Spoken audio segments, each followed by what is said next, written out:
Arteta! What a strike! What a screamer!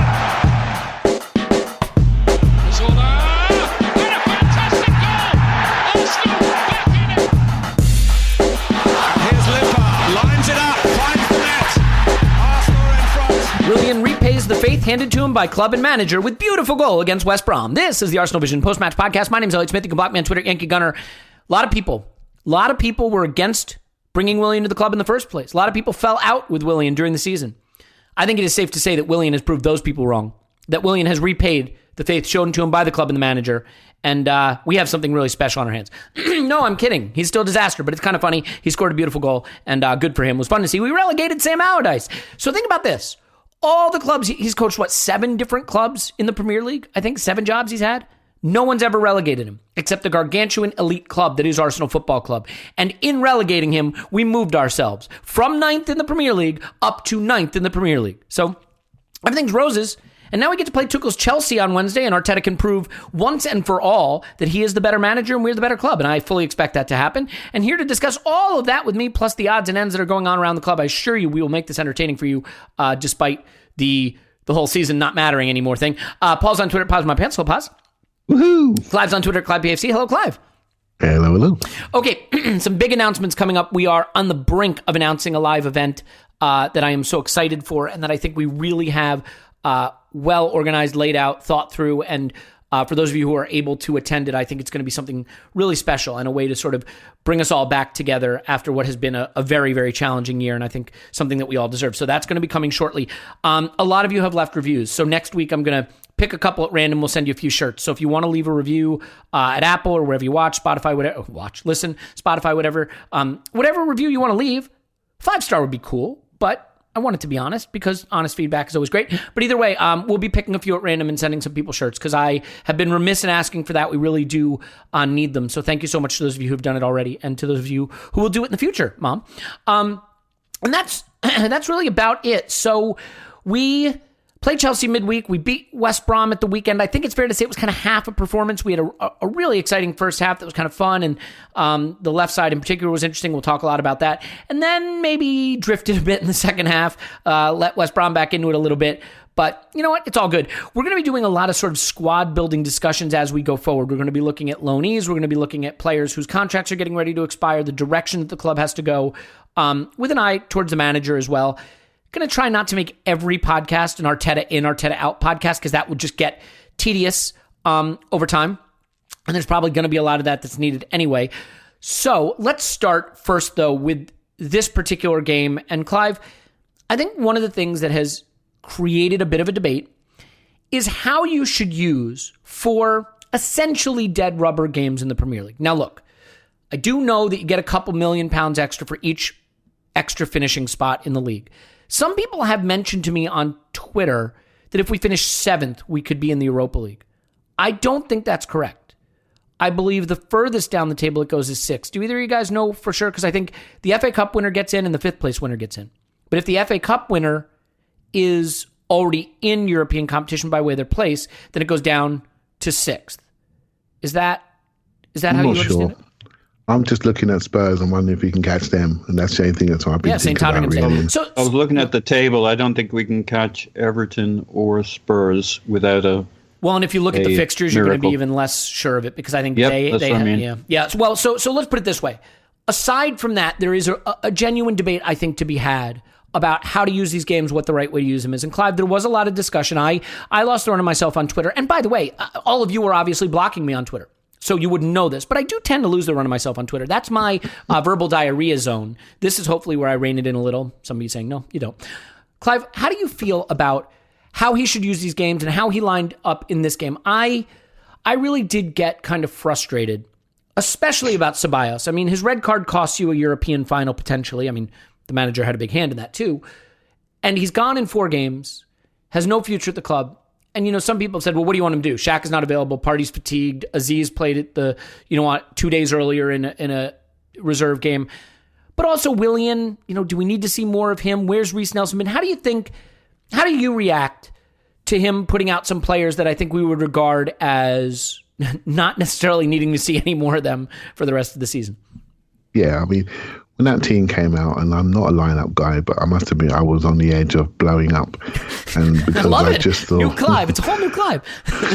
I just thought, oh my gosh, is this it? Is this who we are? And then I immediately go to reason, as I do, probably too quickly for some, and thinking, we got Chelsea on Wednesday night. That's why. Like, you don't want to put out a bad team against Chelsea. And then I'm thinking about Aziz and Balogun. They played on Friday night for 23s and a 2-2 draw, which was very important. Both played 90 minutes. Not going to see them. Xhaka's got, I don't know how he managed to do his groin in the pre-match warm-up. So great. So that means he's out. You got Partey, you've got a little bit of rigor mortis from running around like an idiot against Villarreal. So he's probably been safe for Chelsea. It's all here. The Clive I've been waiting for is here. He's letting it all out. He's all been safe for Chelsea. And we got these bright young talents out of West Brom and Newcastle, 2 players that could have easily played in those positions. One we never tried in midfield, and the other one none of us ever fancied. Now he's scored 4 games on the trot. We're all sort of revising our opinions. And so I'm not sure what else he can do. And I'm not a Ceballos fan, as you well know. But I don't see what else he could do in this scenario from Ceballos thing. The Willian thing has been well documented. It's a deal that I don't particularly like. It's really interesting that he was running around like a 2-year-old, and guess who our next game is against? Maybe he fancies playing in that game, and it just makes you wonder. But that I'm hoping that we can get an exit, and rumours of the MLS really fill me with positivity. But people know I'm overly optimistic, so there you go. So I'm not sure what else he can do given the game we had, the game that's coming up. In principle, Elliot, what you say about Ceballos is absolutely right. Absolutely right. But maybe he could play Bellerin at fullback and put Chambers in midfield and just say, you're done with it. It's over. And he could do all those things. He can move people around. But in this case, I just think, you know what? Here's what it is. We're downhill to the season, end of the season, and just take it on board. I don't think that Arteta can be too criticised for not playing youngsters, because it's the youngsters that have saved his season, saved all of our seasons, to be honest. And we give youngsters a lot of minutes. In fact, as we spoke pre-pod, I'm worried about us putting too many minutes into some of the youngsters. So while they're adapting still to the physicality and robustness of men's football. But yeah, it's a tough one, mate. At the moment, Arteta's in the washing machine. So whatever he does, it ain't working. No one's listening. People are hurt, they're scarred, they're damaged. Whatever he says, whatever he puts out, it's not going to be right. So just have to ride this one out. Yeah, and I mean, there's a couple really difficult situations to assess, Reece Nelson obviously being one of them. And to be clear, I am not suggesting that there is some future Messi-Mbappe hybrid hiding in the squad that we are not giving minutes to. I think it is a question of whether you can use this game to say, look, you haven't had preseasons. It's rare that you get Premier League minutes you can give to people in low pressure, low leverage situations against weak opposition and get a sense of them. And can you do a bit more of that? I guess you could say, look, if he wanted to play the 4-3-3 formation, giving El Neni the entire base of the midfield doesn't fill anybody with excitement, but then you can pick 2 8s instead of a second central midfielder, so you can leave Ceballos out and give the Ceballos role to someone else, and then you have the opportunity to play someone like Reece Nelson if you want to, or another player. I think people are itching also to see players like Balogun, Aziz. They played for the reserves again, obviously, but it is just a reflection of the frustration and tedium that we've experienced with some of these players that were started in this game. Now, to be fair, the game started out really, really well. For the first 10 minutes or so, it started out really bad, but I think we played well in the first half. And Paul, it's pretty obvious to say that everything we did well early in the game and in the first half of the game came down that left-hand side. West Brom had no answer for it. And I'm hesitant to overanalyze what it means when a really bad and relegated team makes you look good at something, because it doesn't mean you would have looked good at it before. But we talked a lot about how to line up in that European semifinal. I know Andrew from Arsblog, obviously very vocal about wanting to see Saka as a left back. Well, we did get to see it. And opposition notwithstanding, it looked pretty darn good. They had no answer for it. Every time he overlapped, he was in space. Had a number of really dangerous crosses that just didn't quite find someone. He was devastatingly effective. So, first of all, if you want to talk a little bit about the performance itself, certainly, and also if this gives you any frustration about it not being a solution we looked to try previously. So like the performance and this game, I mean, I don't buy it's a dead rubber. Like it's a dead rubber for a lot of people, but it's not a dead rubber for Arteta. If you're Arteta, you're going to put out a good team and you're trying to get a decent result. And that's a balance, right? He's got 2-3 different factors going on there. He needs to rotate for Chelsea. He needs to play good football. He needs to be honest with the Premier League, right? There's relegation, there's promotion, there's other things going on with other teams. And like you don't want to signal to your team that they're basically on vacation or he might lose 4 games on the trot. Then see how his job looks going into the summer. So I think the idea that he could have played anybody and it didn't matter is wrong. I also think the idea that he should vindictively punish Ceballos for the fact that the guy got a red card or what was a soft yellow, even if he had a stronger challenge earlier in the game, doesn't make sense to me. We wouldn't have half the team on the pitch if you were vindictively punished for the fact that you made a mistake at some stage. I don't think he should signal to players that because they're loanees, they don't matter. I don't know who else he should have played instead of Ceballos.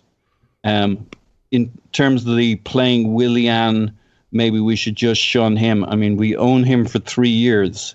I don't see why he wouldn't play Willian in this game. And I don't see why whatever we plan to do with him in the summer or whatever he plans to do, you do anything to undermine the relationship there. He had a pretty good game. He scored a scorch of a free kick. He's good at certain things. We may well own him for a couple more seasons. So I think if you're a manager and you're in the hot seat that he's in, you got a lot of things going on. And like I personally, I think it's fine to question all the choices. It's just you can't put too much mustard on it, because if you were in the hot spot, you'd make your decisions. They wouldn't be everybody else's. So I thought the lineup, I mean, like whatever really. He's got to do what he's got to do, and there's the stuff we don't know about, the stuff fitness, where people are at mentally, all that kind of stuff. It's just like I have no problem that we question it. It's just how much mustard do you put on it? Like the performance was good. To say that West Brom are crap, well, they are obviously a bit crap, but they've been giving teams a lot of trouble lately. So it wasn't a nothing team we were against. Somehow we managed to absolutely pummel them along the left, which brings you to probably your more favorite part of the question, which was the Saka thing. Yeah, it was awesome. And yeah, the decision to base the run into the critical games around Xhaka left back, I've less of a concern about whether it was Saka we played there. Like, I don't know why we dropped Cedric. I know he screwed up and cost us a goal, but then so has Xhaka on a number of occasions. And in fact, we've conceded a couple through Xhaka at left back, even though he's done admirably well for a non-left back. I mean, which defender, which player in the bottom half of the field for us in the last couple of months hasn't screwed up and let in a goal? There might be one, maybe two. And he was generally fairly good. So there were two options, right? If Arteta, rather than playing Xhaka, I don't get what the upside of playing Xhaka was. What tactically did it do for us from a positive standpoint? And if he didn't want to play Saka there, which I understand in the first 1 or 2 games when we were swapping out for Cedric, maybe Saka was coming back to full fitness and maybe you don't want to run him up and down that wing. But after a game or two, why not Saka? And if not Saka because you want him up front, why not Cedric? It was a massive contortion of how we were playing. And again, I don't know what the upside was apart from he didn't have to play Cedric at left back. I mean, a bit more distribution from the left corner. I mean, so what? I mean, you don't change everything over for that. And yeah, him Willian combined quite nicely with them. Ceballos zipping a few balls to Saka. All made some nice triangles, but yeah, Saka tore it up and they didn't really adapt to it. And, 4 or 5 balls through the corridor of uncertainty, and Smith Rowe got on the end of one of them. Martinelli could have got, and Smith Rowe could have got on the end of another one. I mean, we just absolutely ripped them tore their epithelium on the left-hand side of the pitch, and it was fun. Yeah, it was. And I enjoyed it. And I mean, so the only thing I'm going to say take issue with, but that's stronger than I mean it, Paul. Go for it. The only thing... Look, I know lots of people agree with your viewpoint, and I do tend to find myself in a minority. I disagree with that strongly. No, I just think... A lot of people agree with me, Elliot. That is definitely true. Look, the point of a coach is to try to win the game in front of him. You're never going to get a coach to say this game is meaningless. I fully acknowledge that.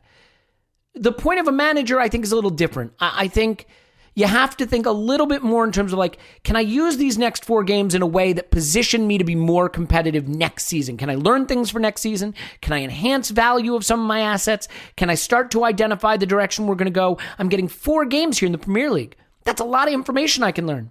That's 360 minutes of Premier League football. It's learning something. And so... I'd like to keep my job. I get it. But all right, so this is important. That is a self-serving goal, right? That is not necessarily an Arsenal goal. So I agree with you. He needs to win the next 4 games to put himself on solid footing. And how could I say to him, don't worry about that? But it's not just self-serving. I mean, what state does he leave his club in if he goes into the summer and we've lost the last 4 and people say he's lost the dressing room and maybe he is starting to lose the dressing? He can't... success begets success. You can't say, See, I disagree with that personally. Yeah, no, you do. But you got to play good football. See, so I don't. Can you explain why you think that's? And have them sitting. I don't mean this. The first 6 months of the season was him having a bunch of players around who weren't happy, weren't getting played. You can't just fucking throw a spanner in the wrench with 4 games to go and think it's You definitely can't throw a spanner in the wrench. Let's agree with that. Yeah. A spanner in the works? Maybe. Aren't a spanner and a wrench the same thing? No. They're not? What's a spanner? They're different. You're thinking of a lever. What's a spanner? It's like a wrench, but fancier. More working class. Anyway, sorry.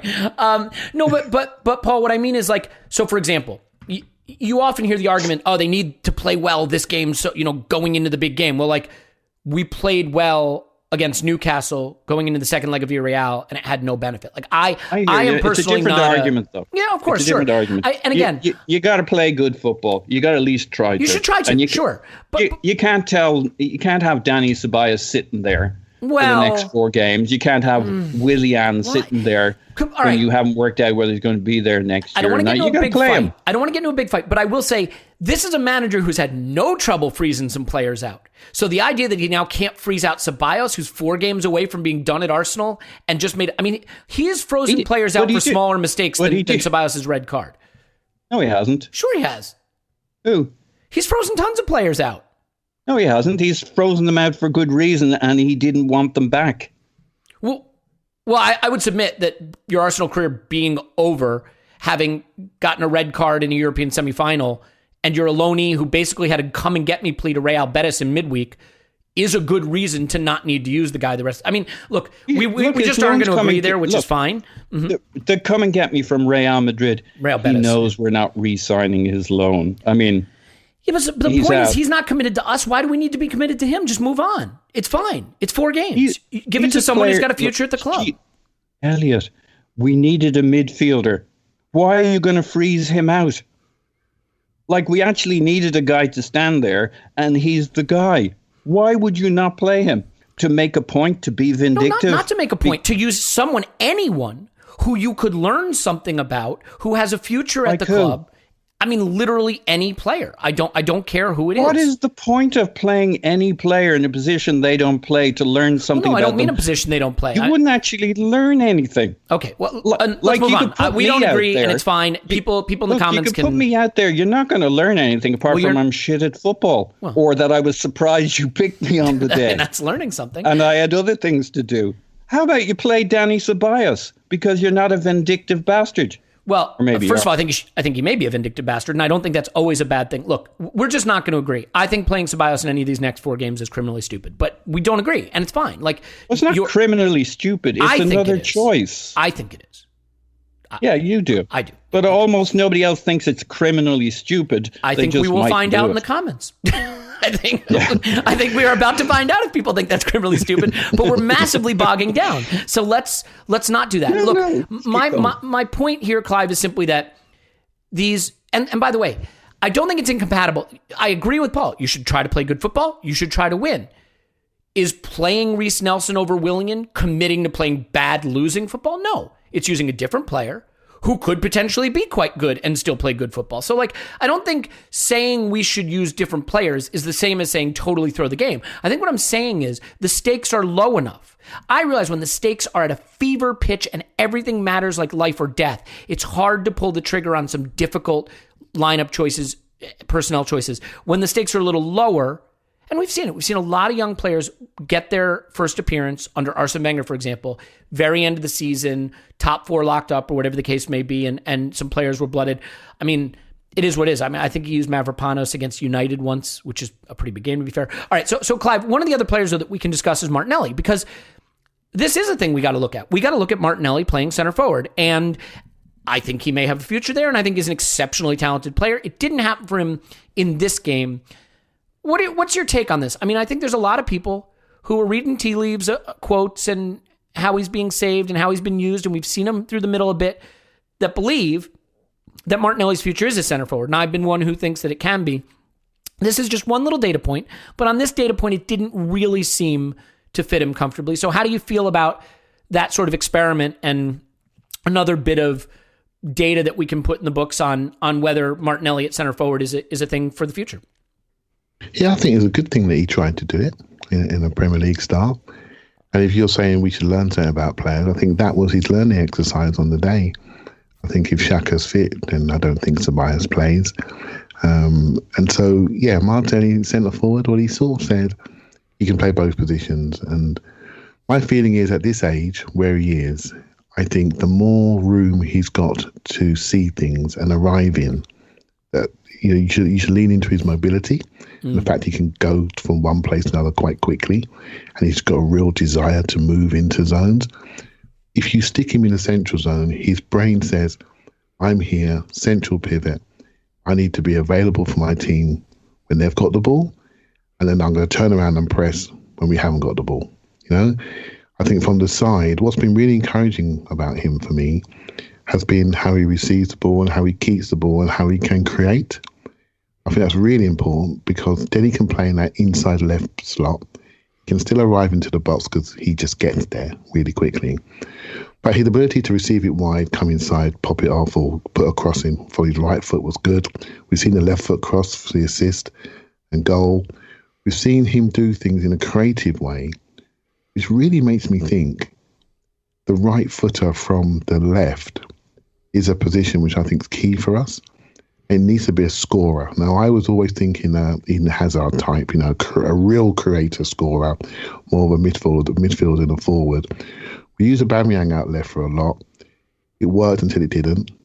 Particularly when we play 3 at the back, we need that square, that 2 behind and 2 up top. The 2 up top, the way Chelsea do it, is they have 2 10s really up high behind the centre forward. We use the centre forward out left, and it seemed to work because we hybrid it in behind. Martinelli from the left is an interesting player. Martinelli may develop into a forward. Martinelli coming on last half hour to be a second forward in the central zone because we're 1-0 down. I just think it's part of his development. I've been really encouraged by him from the left, really, because I just think he's so effervescent. I just think he brings something to the group just by the way he plays. And he almost determines our football identity and the pace by which we play at. And so I think he's becoming increasingly influential. I do think some Arsenal fans, including myself, I do go overboard sometimes with younger players, but I've been a bit reticent on him. But it's hard to hold back that excitement because he is, particularly from the left, I think he's really, really good. I think there are better options at centre forward. I honestly believe that, also we all know Aubameyang's the best guy there, in my opinion. Lacazette's obviously had a good, strong season this year, but we're not sure about his future. Balogun's not really someone who can play from the outsides. You know, he's going to be a central cog, whereas Martinelli can do both. And I think we should encourage that flexibility. And but don't get hung up that he didn't have a great game at 19 against big West Brom. You know, a couple of big players there. It's not the end of the world. Cavani overnight, right? He's got to learn those movements from his. It's not the end of the world. I think it's a really, absolutely poor. I think it's a really good learning experience, and sometimes we're quick to shut these things down. And we know we must encourage this experimentation. We must encourage it because that's how you develop people. You know? Yeah. So his personality, though, I mean, you see the desire to just go score goals and get something from the game, Clive, because like he curled one over the right corner from outside the box. He dove into 2 Saka crosses, one that he just missed getting a toe to. I think it was just sort of a near miss day for him. And also the way we use the center forward is very, very different. I don't think it is just sort of your standard run in behind and go score goals type thing. It's drop in, connect the play, then run in behind. It's a little more cultured, and so I think it's going to take time for him to figure it out. Not to mention, can I add a quick thought? Yeah. Not to open up the can of worms we just closed, but like one of the benefits of playing an established midfield, even if you don't love it, if you're going to play an experimental striker, is that's where your experiment is. If you experiment in 2 different places at the same time, one might argue that you're not really giving Martinelli the platform that he could play from. And Can I stop you for 1 second? I think that's a strong. I think that's a stronger argument. That argument to me logically makes more sense than just don't freeze the guy out to be vindictive. Like, I think you make a really good point there, which is if you want to get a good look at Martinelli, the striker, you need to put a little bit more of an established group of players around him so that you're seeing him not in some rotated U23 reserve type team. That to me is an argument I can totally understand. Clive, it sounds like you want to come back on that. yeah, I think you've now got the film. You've now got him in a Premier League start. You've got the film to see what he can do. He can go back and analyse it. He can improve his game. This was a big day for him. You know, seeing a forward start for Arsenal. It's a big day, right? So, and from this day, he'll create a new base for him, maybe a different way of receiving the ball. This is where you get your detailed analyst coach to talk about body position and things like that, his movement. Every game you can learn something. And I'm really encouraged. A few weeks ago, he wasn't getting starts. You know, he's getting starts now and he's really becoming more influential. And as we expect some summer turnover this year, he's going to go up the pecking order. It's down to him. He's not a sort of kid who's going to sit around and wait for other people to. He's going to have to rip that shirt off their backs. You know, so yeah. Can I add a bit? Yeah, please. So one of the things I've really liked, because we were all sweating why Martinelli wasn't playing, but you could see from his body language, even if he only got 10 minutes or 20 minutes, like he seemed really into it. So I kind of chilled a little bit that maybe him and Arteta are on the same page. I think the same was true with Pepe, where we weren't seeing enough of him, and I was concerned. But I, again, looked at the body language with Pepe when he'd get on the pitch or you'd see him out and about. And in this game in particular, you know, he struggled a bit against their full back. It took him a while to get going. I think he was maybe a little better than on the rewatch. I think he was a bit better than I thought he was. I think he did a little better. He had some good switch passes and some other stuff, some good connectivity stuff, but he was patient. And where previously you might see his head go down, in this game, he seemed to stay positive the whole time, and his work rate defensively, getting up and back and stuff, he's grown over the last season.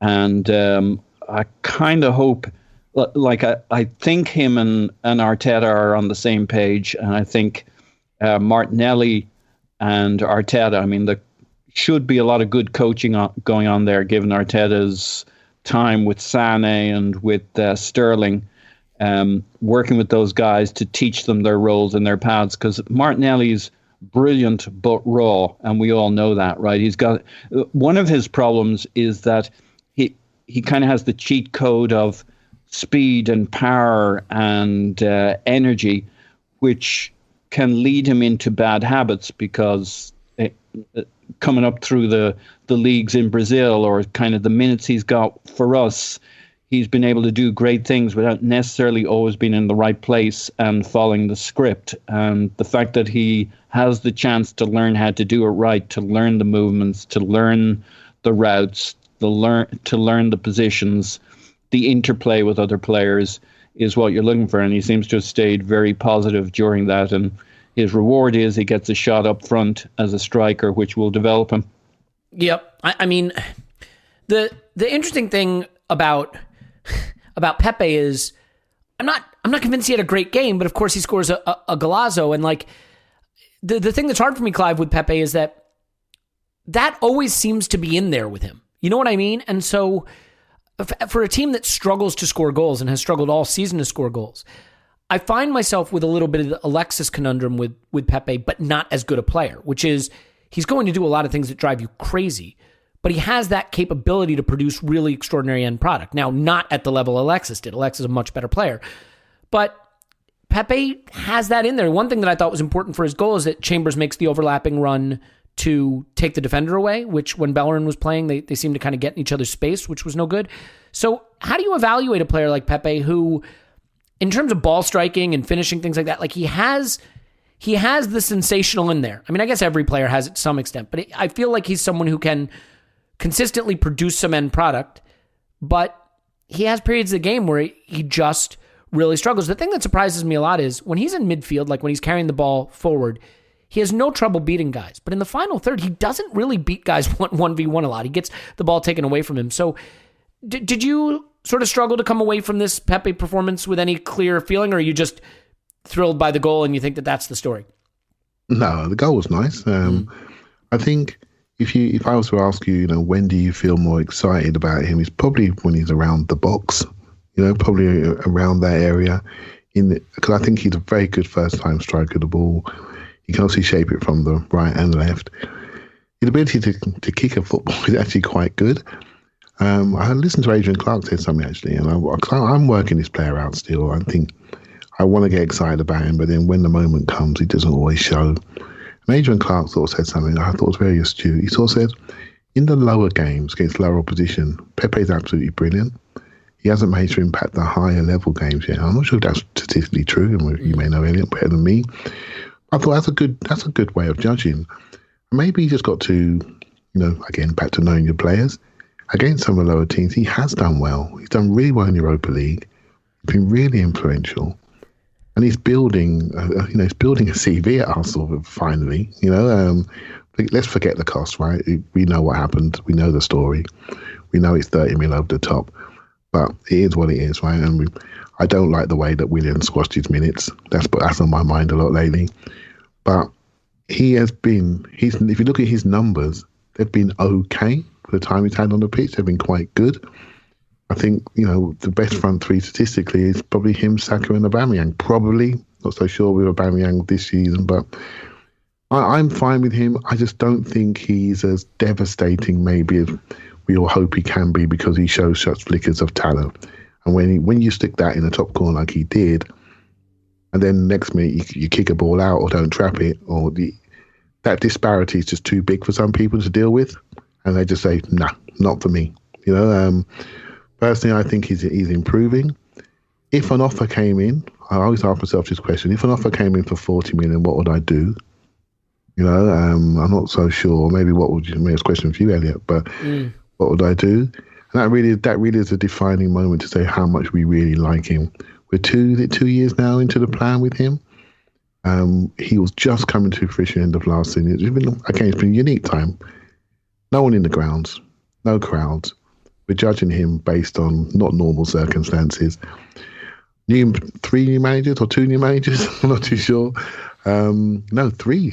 2, well, Freddie as well, right? So a couple of new managers, different priorities, moving him around. It's been a bit tough, but this calendar year, I think he's been a little bit more consistent, particularly off the ball. He works hard on occasions, really hard. I still can't tell the day he's going to be dialed in 100%. I still can't tell the day for how long that dialing is going to last. But there is a talent there, and it just needs to be managed appropriately, put in, put out, trusted. I think there's something more there. How much more, I'm not really sure. I'm generally not sure anymore. But there's enough there to play for Arsenal, that's for sure. And if he's trusted, I think there's more to come. I think there's more leadership coming out of him, more responsibility, much more accountability off the ball. We can get him to take those sort of shots a lot more, really make him a scorer. He needs a new message in my mind. Rather than be a creator, try to be a scorer. We need more goals. We've got to change people's mindset and tell him, I want 15 goals from you. That's what you got to get to. Change the mindset, goals, take shots, get in position to take shots. Don't stand in easy positions. I'm talking less about him being on the touchline as I used to do about 6 months ago. I'm talking less about his starting position now because he's into more better areas. So more of that to come. I think we'll see a bit more. How much more? I'm really not sure. But it may never satisfy the people that say 72 million. But the talent is definitely improving. Yeah, what a fascinating question. I mean, Paul, I'll just put it to you because I think it's really interesting. What if there was a 40 million offer for Pepe? Would you take it? Like probably. I think the issue is, do we know what to do with 40 million? And do we use it better? Assuming we had our shit together, I don't know he's a perfect player for us in terms of style. He's coming along. I think the news out of this game was not that he had a great game. It's that he had a kind of a challenging game, a bit of a mixed game, but he stuck with it all the way along. I still think that just his application, the kind of focus and energy he brings is a little off. So yeah, I'd take the 40 million and go and get myself the player I really wanted. But I think he's come on in leaps and bounds in terms of his application, like his shooting, his finishing's always been great. But his staying in the game has worked great. His sticking with the plan, I think he's got a lot better in the last few months, and he's starting to become an important player for us. I mean, he's playing in the sense that he's playing the important games. That wasn't the situation earlier in the year, and it wasn't just that we played Willian. There's a reason we got Willian, and it had something to do with the fact that two managers were struggling with where Pepe was at and whether he could deliver what we needed on the wings. I mean, we had him and Saka. Saka's a kid, and there was no guarantees he'd perform at the level he had the previous year. He's actually kicked on, which is great, but you can't play him all year. And we had Pepe, and Emery didn't rely on him. Arteta didn't feel he could rely on him, and I don't think he brought the maturity and the consistency to the game that those can be your wing options.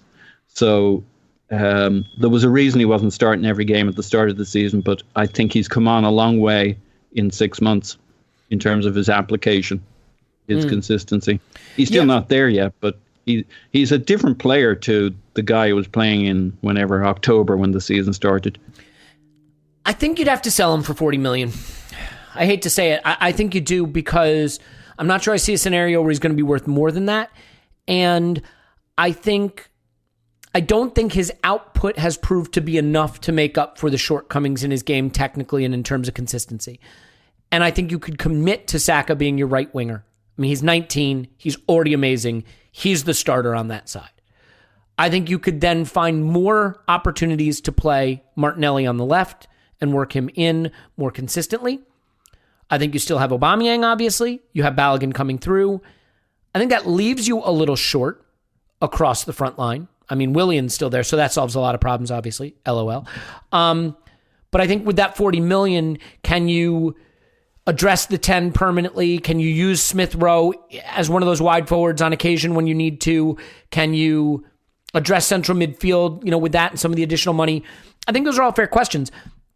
I think you'd have to do it, because he's never going to be 72 million pounds. And could he go somewhere and absolutely go supernova? He could. He's been here 2 seasons, and he hasn't created quite enough end product that for me it justifies the shortcomings in his game. Now, that's not to say I don't love him. I have consistently said I believe in his talent, and I think he can be an exceptional player. But every player has a price, and we have to start to get sharper about that. Clive, before we talk a little bit about a squad building issue I want to ask you about, because it's kind of making the news.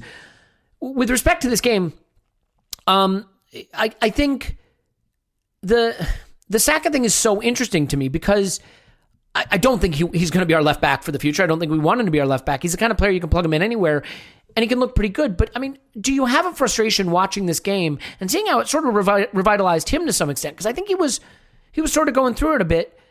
I mean, I didn't get a chance to ask you, so I'll just ask you quickly. Did this performance leave you with a little bit of a sense of regret that it wasn't a solution we tried sooner when there was more on the line, instead of, the Xhaka left back thing and then half fit Tierney? I mean, would you have preferred? I mean, it's so easy to say in hindsight when he's just had a stormer, but does this change your attitude about what went before? Yeah, it's a hindsight thing. I didn't fancy the Cedric at left back, so I'll be straight there. I didn't fancy that. I wanted the left footer out there. The Xhaka thing I understood until Everton came along. I thought we need to change this. I mean, my view's been consistent. I would have gone to more of a back three type shape. I would have played Gabriel, Mari, and Holding. And I'd have moved up that way. I'd have kept my left foot on that side, because for me, it was always important to bring the emphasis of the game forward and engage higher up. By putting Xhaka and Partey in midfield, what you have is you have the ability to go and engage the play and then create transitions. And Arsenal are a broken field team that transitions quite well. We're not very good at low blocks. We're not very good at slow build-up. People shuffle in. We're not good in the air. We need to be through teams, down the sides, really quick, bang, cross, or get people broken field, driving through the middle, slip passes through lines. So to do that, you need to go and engage the game. So I say to myself, okay, I left my back four, doing Everton, have 4 centre-backs at the back, don't care. Xhaka and Partey there, front four diamond, go and get it. Go and get the game. So I would have done that, so I'm honest with you. But when you see this system yesterday, and the way it sort of works with Chambers more tucked in as a right back, you got your 2 centre-backs, you're exposing your quickest left back to the biggest distance in Gabriel. So when Saka goes, he goes. You can imagine that Xhaka playing on that side, just feeding him down that left-hand side. You have an inside forward on the left-hand side who now naturally tucks in, create triangles. It's more what we used to. It's easier to replicate. And so it must be frustrating for people who said this from the start, let's do this, to watch that work so easily. And Saka makes football look easy, doesn't he? He just does his little hope flap. He keeps getting in. What's happening? Why can't you stop him? I know he's going to do it.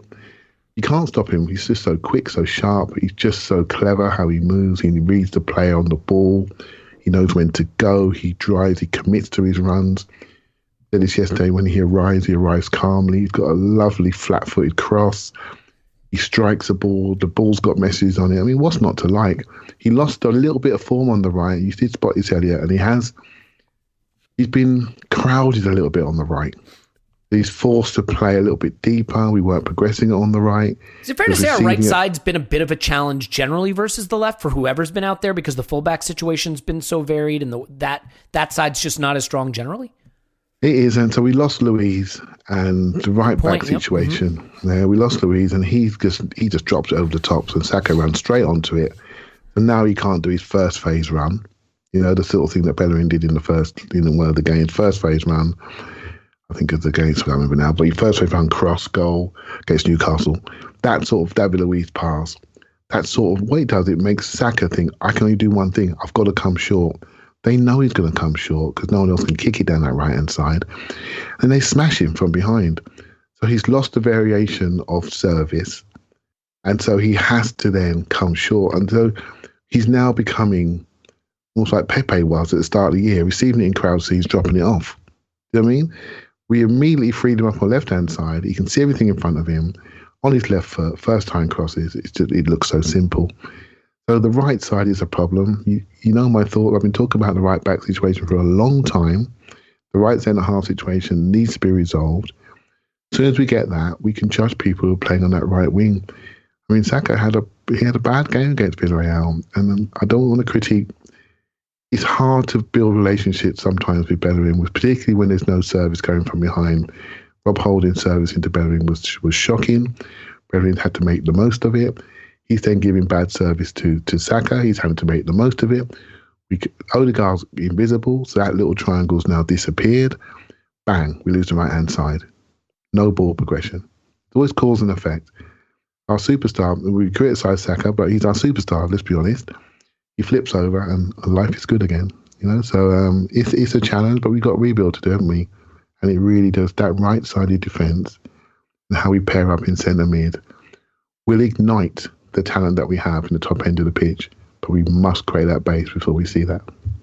Yeah, and I mean, okay, so, well, let's do this. Let's get to some breaking news, because then I want to talk a little bit about asset value, about comments he made about Smith Rowe, which I think are really interesting, and maybe a little bit about this big summer transfer kitty and who on earth we trust to spend it. But as I said, there's breaking news. Clive, are you up to date with this, with the breaking news? I'm not sure. Paul, are you up to date with the breaking news? I'm absolutely not up to date. Oh, good. Okay, well then we're all going to learn about this together. Breaking news. Manscaped has released the Lawnmower 4.0.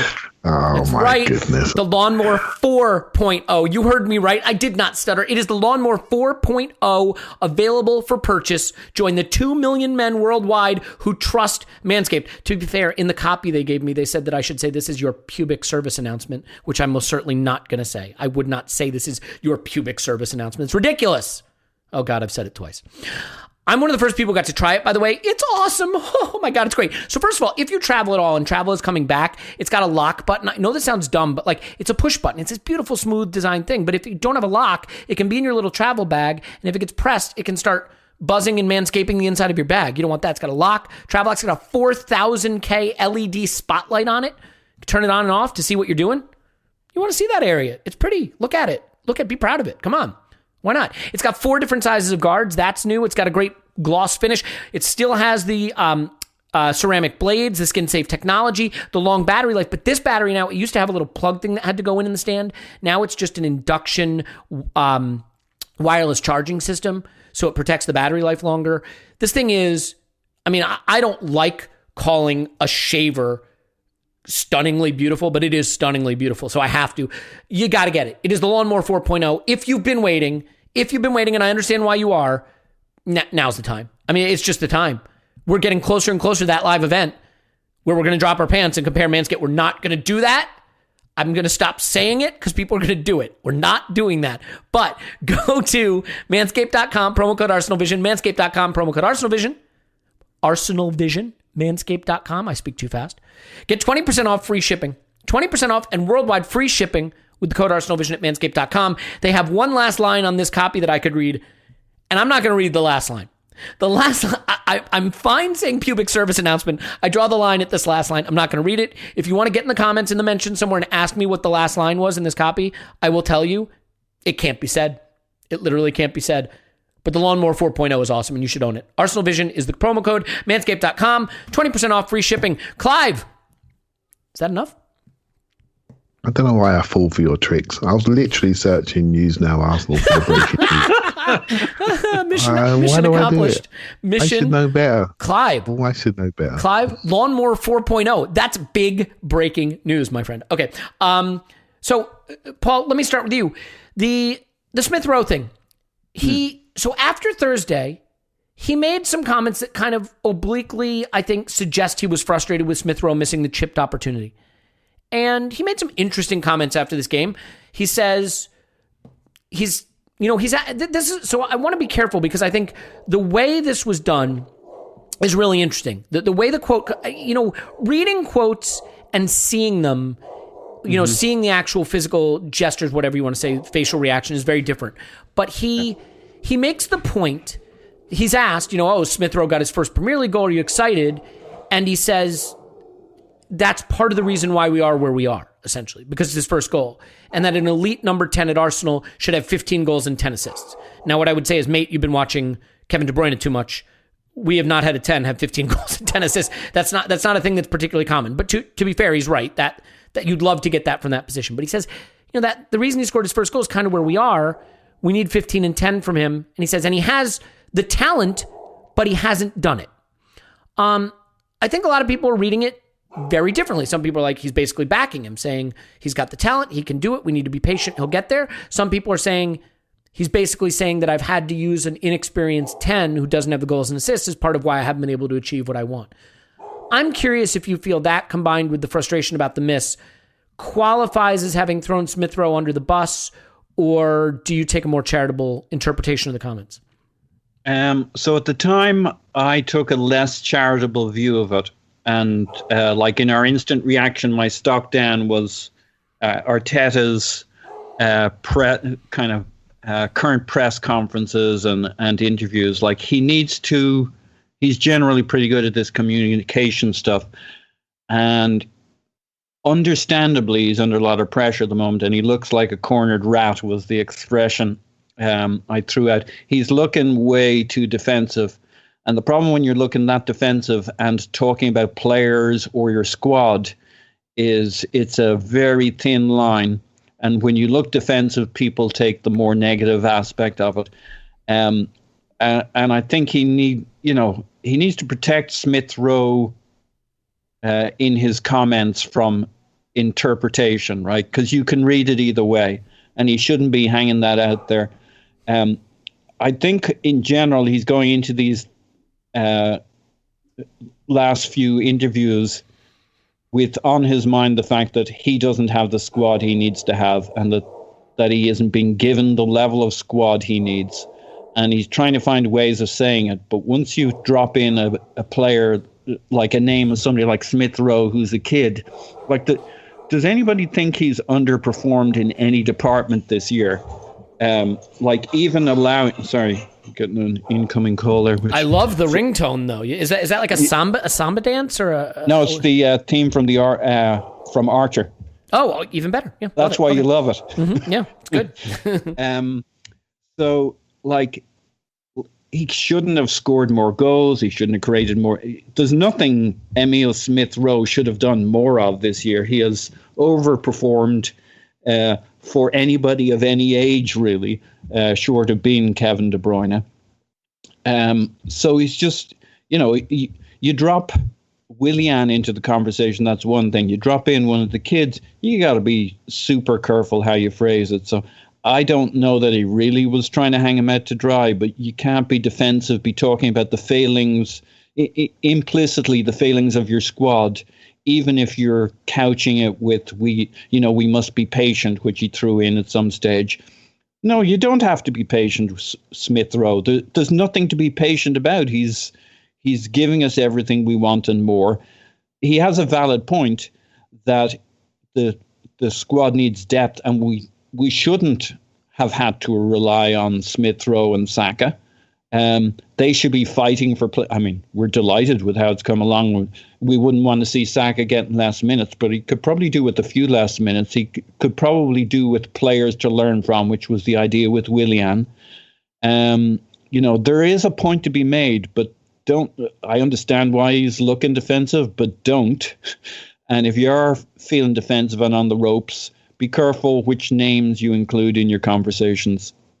Yeah, I agree with that. And Clive, I mean, I don't want to shut you out of this. I think everybody's kind of got an eye towards this because you start to build a case of how he's handled some of the young players. I mean, look, he's obviously loved Saka and used him a lot. He's obviously loved Smith Rowe based on how he's used him. But some of the comments, some of the frustration, his tendency to want to use experienced players when he can, some of the comments about things he needs to go out. There were rumors circulating saying he wants an experienced central defender in the summer.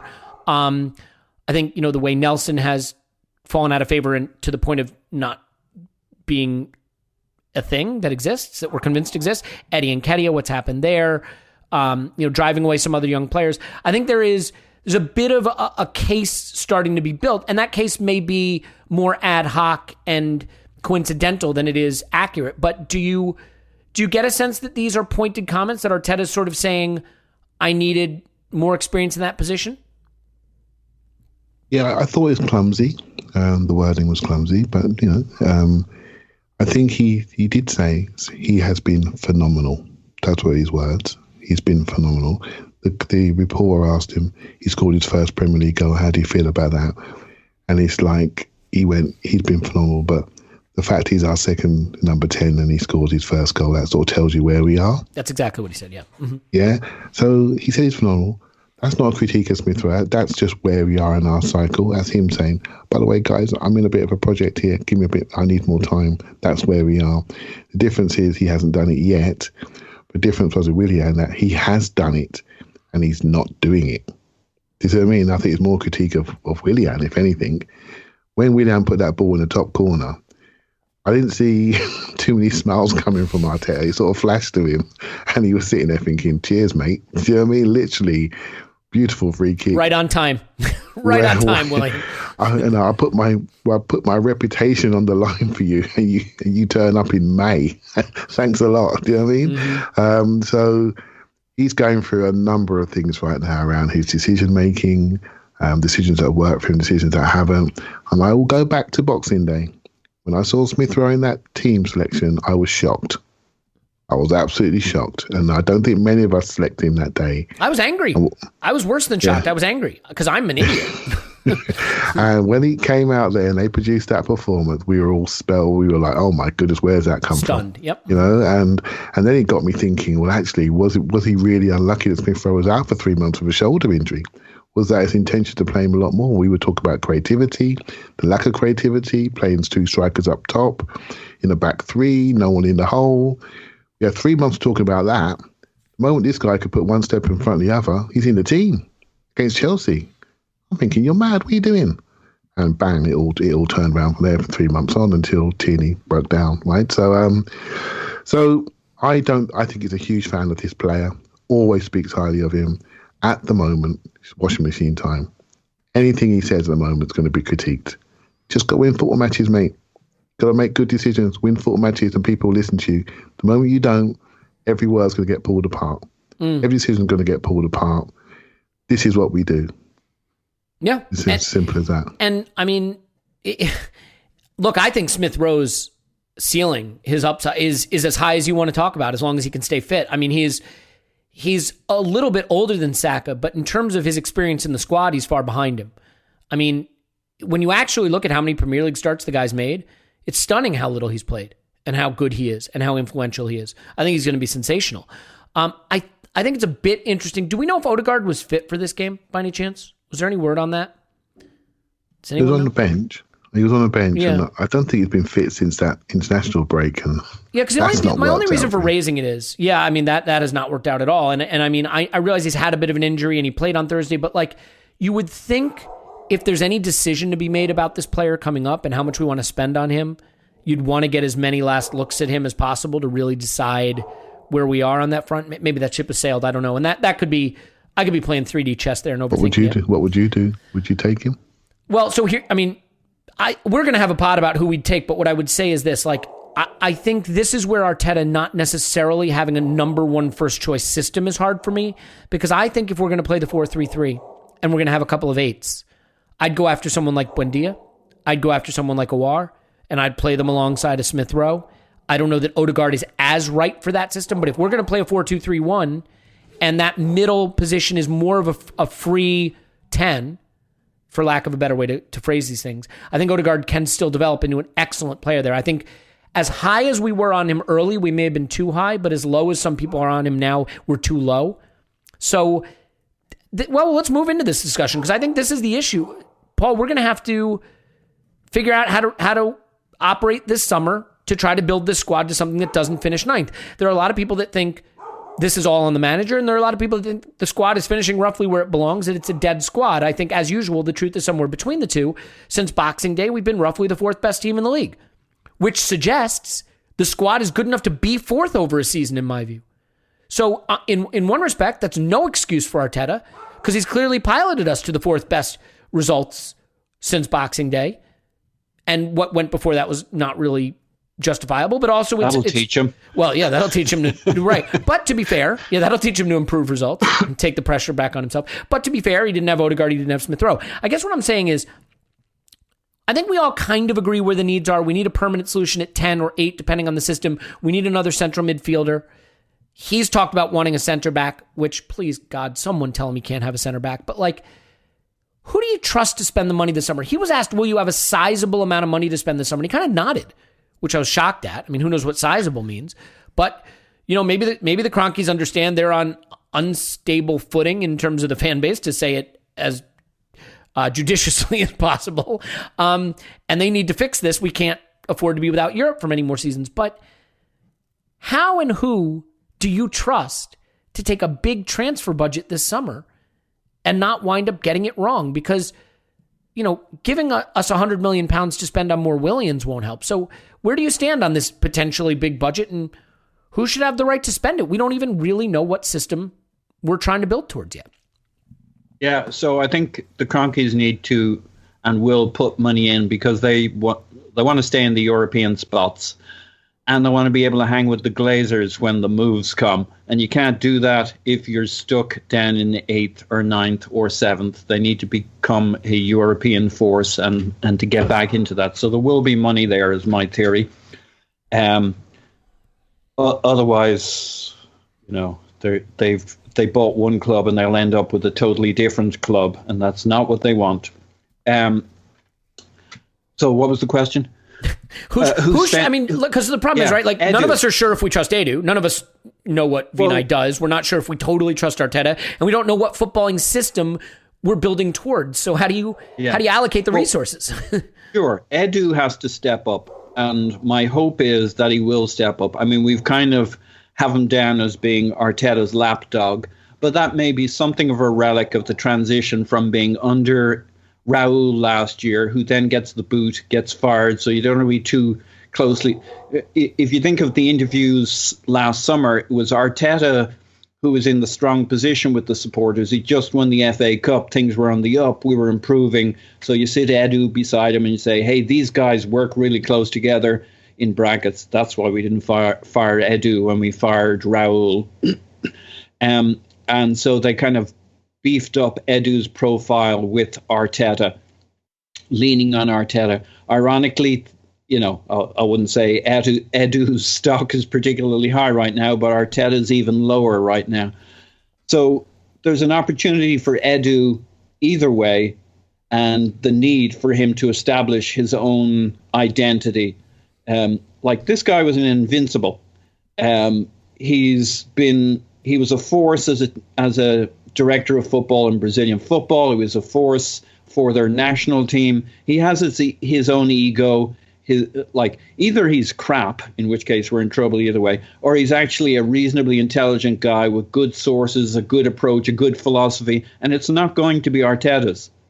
So this is the summer we find out if he's got cojones, if he has a mind, if he has a plan, and if he can step up. So I don't know if he can, but this is his summer. This is his opportunity. And he's the guy. Like, we don't know if Arteta is going to be here in a year's time. He's probably going to be here for another 4, 5, 6 months. And then hopefully he gets things on the right track. We start playing good football. People get behind him. And he goes on to have a decent managerial career at Arsenal. But either way, Edu needs to be selecting players not just for Arteta's Arsenal, but for the medium and long term for Arsenal. So when he buys a player, it's the right player for Arsenal and Arteta, not the player Arteta demanded. So we'll find out. Yeah, Clive, do you have a thought on that? I mean, it's all about trust, mate. You can't afford. Trust. Let's agree with this, right? You can't afford to blow it. Right, you can't afford to buy a 30-year-old center back for $25 million and another winger for 30. Like, we can't get this wrong again, because eventually you get it wrong enough, and enough resources are put in the wrong places that you essentially lock yourself into the position you're in instead of elevating yourself out of it.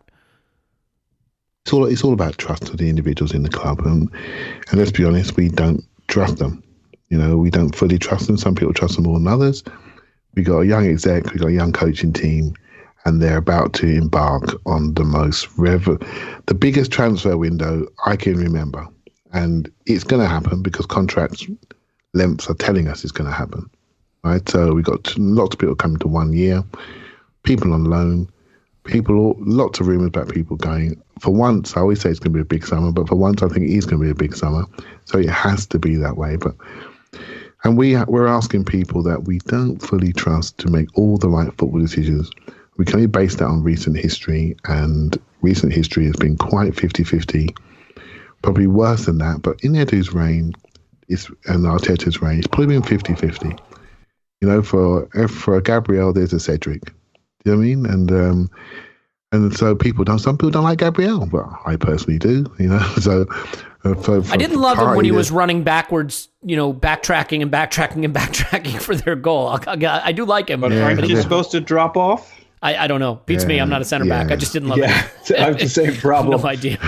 I'm not sure why Ceballos is pointing him to the left-hand corner and there's no runner on the outside, which completely flummoxed him. But let's look at that goal again. Well, it was easier than running back to actually track him, which he clearly didn't see. He did kind of hit it perfectly, like anywhere else. And it's a great finish, but he probably shouldn't get into the box unmolested. Should we sign that boy? Sorry to get off track, or am I on track? But no, I took us off track by the mention of Gabriel and then moved us on to the game, which nobody cares about. So back to you, Clive. Yeah, I think when we talk about summer transfers, I've got a view. If you look at the team, I think we lack fear factor, and I think we lack physicality. I think we lack speed. I think we lack one-on-one ability in defensively and going forward. The players that we like, or the players that I like, maybe I should say, are quite good at that.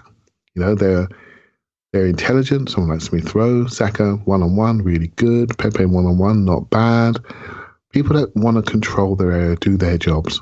I like that. I do like these sort of players. People play personality for the shirt. University, Smith Rowe's performance against Villarreal was exactly what we need. That's an Arsenal player.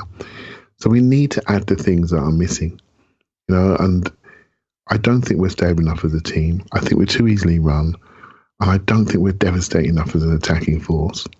And the amount of home goals we scored is a disgrace. It really is. And so the data's there for you to make these changes. And if you see this stuff, you've got to say to yourself, is this coachable or do I need to change the personnel? For me, you've got to change the personnel. And I don't care if the manager's there or not. If the manager's there, that's fine. Coaches come and go. Didn't bother me. But the players are what hold our dreams.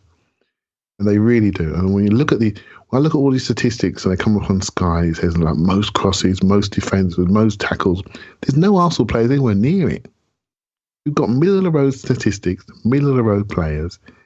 The best players are the younger players for us because they hold our dreams and they can't fail. The older players are not doing it. And the middle of the road players in that 25. When we get to a situation where we're arresting Rob Holding for a European game and he's the captain of our team, Rob Holding's a fine player. He should be third or fourth centre back at Arsenal if he's lucky. For me, he should be at Newcastle, 20 mil. See you later.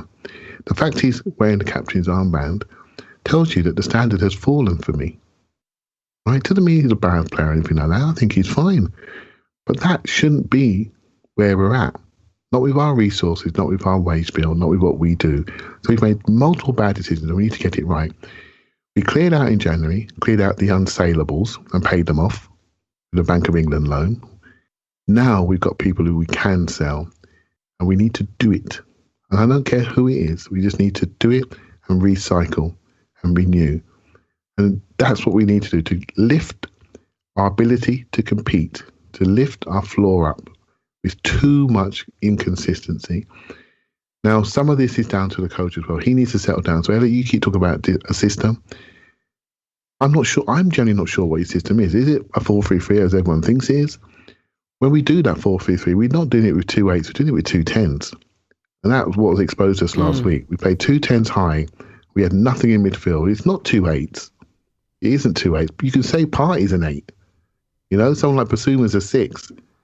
You need that level of compactness. Look at Liverpool's midfield 3. They don't play 2 10s.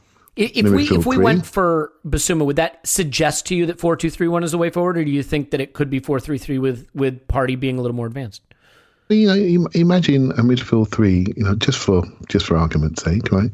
Imagine a midfield 3 of Basuma, Partey, and Smith Rowe. It sort of works. You have a carrier, the third man loose, who looks after the ball. It's someone that sits in front and someone who can progress by passing or carrying it. And you have two people that are quite destructive that can create transitions. That's a balanced midfield. Liverpool do it the other way around. They go completely shot suppressing, have three people that work really hard to allow the fullback to be wide creators. Right? So Man City tend to do it with they've gone more of a 4-2-3-1, but when they've got good possession, Gundogan goes straight in front of Rodri, and it's 1-1. Do you know what I mean? And so then they progress to play that way. Bernardo one side, Foden the other, and De Bruyne down the middle. They do it that way, So they put two in front when they're out of possession, and they go 1-1 that way, and tuck fullbacks in whichever side, whether it's Cancelo or Zinchenko, they tuck them in whichever side they're playing. And so there's just different ways to do it. So I'd like to see a 4-2-3-1 because it just sort of makes sense based on what I've seen. Arteta's first game is a 4-2-3-1. I think he's a 4-2-3-1 coach. I'm not sure he's a 4-3-3 coach. Maybe he'll get there. And if he does get there, now's the time to do it. He needs to buy those specific players to play that role, to play that game. So is it going to be a Man City system with more creators, with 1-6? Or is it going to be a shot suppressing Liverpool midfield with three dogs that can really progress and press and make sure people don't get out of their half? We're not sure, right? So me personally, I like a 4-2-3-1. I like to see Basuma come in. I like to see a front four. We can move, rotate. I like a fullback pushing one side and tucking one fullback in. That's what I like. But hey, look, I can change in the flip of the switch. The players dictate what you really are good at. And that's what we're waiting to see, what players arrive. Yeah, I mean, look, the problem I think we have sometimes when we discuss mistakes in the market and errors that are made is that no one error kills you. I mean, it can, I guess, but that's not traditionally how it works. It's the aggregate of all the little errors that destroy value and damage the squad and reduce your flexibility. Willian doesn't kill you, but Willian plus Cedric plus not selling guys you could have sold last summer plus re-signing Aubameyang that restricts your cash, and you go on, and all the little mistakes add up, and eventually you find yourself in a situation where the squad is flawed and resources have gone to bad places and asset value has been destroyed. There's going to be other big questions. What happens with Willock, Maitland-Niles, Nketiah, Nelson, Saliba, Guendouzi? These are all difficult issues to resolve, and we're going to learn a lot this summer. The thing that scares me is we'll either learn that these guys are a lot more competent than we've given them credit for, and they will make moves that really do look like good process, like a reversal of some of the bad process, and get us moving in the right direction. Or there is the scenario where they don't particularly get it right, and we're already sitting ninth and out of Europe, and you wonder how easy it would be to sort of calcify us into this no man's land if we continue to get it wrong, and it feels very finely balanced. So it'll be interesting to see what happens. I think we'll try to do a live stream ahead of the Chelsea game midweek so we can talk a little bit about that one at that time, and we'll have Patreon content tomorrow. So thank you again for everyone. This is kind of a difficult game to analyze, right? Because it's sort of a nothing game, and there are bigger issues on the horizon, but I feel like it's a little too early to discuss those. So we're sort of in the in-between space, where we're in the place between two, the purgatory of football analysis, but we'll be out of there soon enough. And the game midweek feels like a big game to me, so that could be a fun one to talk about. So I think we should leave it there. If you want to give us a review, again, we'll pick one out next week and send some shirts out. And just thanks so much for doing that. Paul's on Twitter, Pause My Pants. Thanks, Pause. Woohoo! Clive's on Twitter, Clive PFC. Thanks, Clive. Thank you very much. My name's Elliot Smith. Please block me on Twitter at Yankee Gunner. Very important. Very, very important. Do lose the run of myself there. Don't want you thinking that that's really who I am, this crazy enraged person. So best to block. But most importantly, we love you. Thank you for being here. We're going to do a really, really deep dive on the squad rebuild when the season ends, and I've got some really fun guests sort of from behind the scenes and in the industry, people that deal with transfer dealings and things like that, who are going to come on, talk to us. We got some guys in the media who are close to all the rumors, some guys in the analytics community that talk a little bit about player value. So I hope you'll stick with us for that, because I think that could be some really interesting stuff. But first, we got to get through these crunch 3 remaining Premier League games, try to climb our way up to 7th. By the way, if 7th gets us Europa League, someone please let me know, because I don't think I can make heads or tails of the UEFA rules on that. So we'll see. In any event, stay safe. We love you. And we will talk to you after Arsenal 10, Chelsea 0.